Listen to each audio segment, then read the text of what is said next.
লক্ষ্য করে দেখে বউ হচ্ছে এক মেয়ে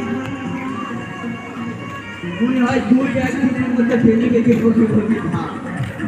বইয়ের এই অবস্থা দেখে আমি খুবই মন খারাপ এবং রাগান্বিত হয়ে বই দিচ্ছে এনে 5 বছর হলে গেছি একটা বাচ্চা নেই 4-5টা দিবে পারিস নি তোমার আরো কথা আমি কি 5 বছর ধরে কম চেষ্টা করছি না হলে আমি কি করবো তখন এই বইয়ের এই কুকীর্তির কথা শুনে ওর মাথা আরো নষ্ট তখন ওই সিদ্ধান্ত নিয়েছে এইরকম বরফ ছুঁয়ে আর বিদেশে যাবো না ব্যবসা বাণিজ্য করে দেশি সংসার করে